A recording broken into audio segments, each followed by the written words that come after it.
कोलकाता के ऐतिहासिक Eden garden stadium में पहले आया लॉर्ड शार्दुल ठाकुर का चमत्कार। इसके बाद नारायण चक्रवर्ती की जोड़ी ने अपने फिरकी के जाल में एक के बाद एक आरसीबी बल्लेबाजों को फंसाया, जिसके चलते कोलकाता नाइट राइडर्स ने अपने होम ग्राउंड पर दर्ज कर ली है एक चमत्कारी जीत, जबकि अपने पुराने फॉर्म में वापस लौट चुकी है आरसीबी। तो आखिर कैसे एक हारे हुए पोजीशन से केकेआर ने किया पलटवार और बेंगलुरु को थमा दी है एक करारी हार। इस रिपोर्ट में हम आपको देंगे सभी जानकारी।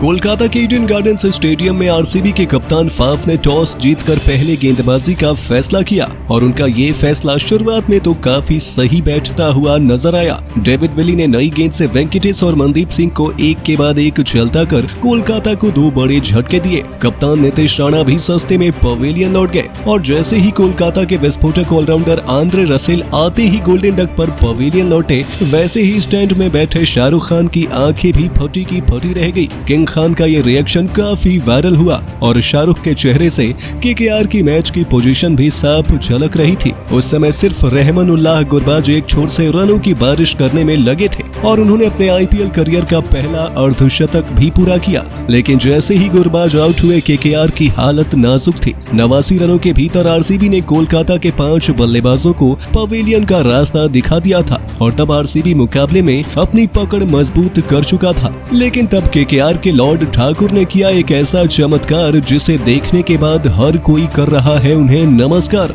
अपने होम ग्राउंड ईडन गार्डन्स में कोलकाता नाइट राइडर्स की स्थिति एक समय काफी पतली हो चुकी थी। ओपनर रहमान उल्लाह गुरबाज के अर्धशतक के बावजूद 89 के स्कोर पर ही आधी टीम ढेर हो चुकी थी। लेकिन इसके बाद शार्दुल और रिंकू सिंह का एक ऐसा तूफान आया जिसने आरसीबी के खेमे को हिला के रख दिया। 7वें नंबर पर बल्लेबाजी करने पहुंचे शार्दुल ठाकुर के इरादे कुछ और थे। लॉर्ड ठाकुर ईडन गार्डन में किंग खान के सामने कुछ स्पेशल करने का ठान कर उतरे थे। शुरुआती झटके लगने के बावजूद नीचे से शार्दुल ठाकुर के प्रहार से कोलकाता नाइट राइडर्स ने मुकाबले में शानदार वापसी की। अपनी टीम की स्थिति परवाह किए बिना ताबड़तोड़ अंदाज में आते ही लॉर्ड ठाकुर ने विस्फोटक अंदाज में चौके और छक्कों की बरसात की और केकेआर के फैंस के चेहरों पर खुशी बिखेर दी। लॉर्ड ठाकुर ने ना गेंदबाज देखा ना हालात, बस आक्रामक अंदाज में गेंदबाजों की धुलाई करते चले गए और अचानक से पूरे मुकाबले का मोमेंटम बदल गया। शार्दुल के तूफान में आरसीबी ऐसा उड़ता नजर आया कि उनके किसी भी खिलाड़ी के पास शार्दुल को रोकने का प्लान तैयार ही नहीं था। 20 गेंदों में अर्धशतक ठोककर शार्दुल ने एक नया इतिहास भी रच दिया। इस आईपीएल सीजन इस खिलाड़ी ने अब तक का सबसे तेज अर्धशतक अपने नाम किया। तो वहीं कोलकाता नाइट राइडर्स के लिए 7वें नंबर पर आकर अर्धशतक लगाने वाले शार्दुल ठाकुर केवल चौथे बल्लेबाज बने। शार्दुल ठाकुर का कहर आखिरी ओवर तक जारी रहा और उन्होंने आउट होने से पहले 29 गेंदों में 9 चौके और 3 छक्के की मदद से ताबड़तोड़ 68 रन ठोके। उधर रिंकू सिंह ने भी बड़ी समझदारी से उनका साथ निभाया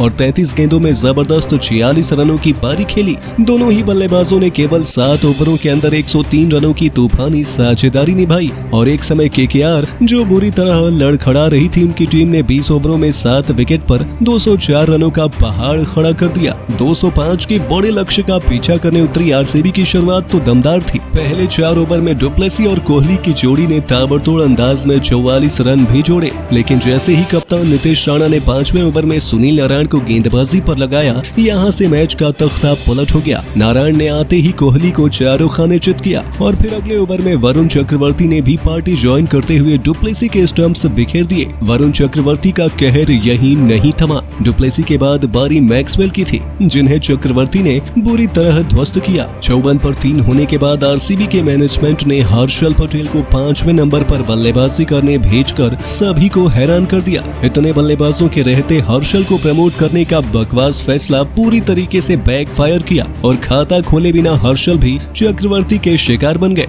आरसीबी की हालत बद से बदतर होती चली गई। जब 9वें ओवर में सुनील नारायण ने शाहबाद अहमद को भी पवेलियन का रास्ता दिखाया, 61 रनों पर आधी आरसीबी की टीम डगआउट की शोभा बढ़ाते नजर आई। थोड़ी देर कार्तिक और ब्रेसवेल के बीच साझेदारी जरूर हुई, लेकिन अपने बल्ले से पूरे मुकाबले का रुख पलटने वाले शार्दुल शार्दुल ठाकुर ने गेंद से भी पहले ही ओवर में धमाल मचा दिया। अपने पहले ही ओवर में माइकल ब्रेसवेल को चलता कर शार्दुल ठाकुर ने आरसीबी की कमर तोड़ दी और उनकी बची खुची उम्मीद भी वहीं खत्म कर दी। और इसी के साथ बेंगलुरु अपने पुराने फॉर्म में वापस लौट चुका था और 6 विकेट गिरने के बाद उन्हें अपने इम्पैक्ट प्लेयर का इस्तेमाल करने का ख्याल आया, जिसके लिए उन्होंने अनुज रावत पर भरोसा दिखाया। लेकिन रावत भी सिर्फ 5 गेंदों के मेहमान साबित हुए और एक यंगस्टर को दूसरे यंगस्टर ने अपना शिकार बनाया।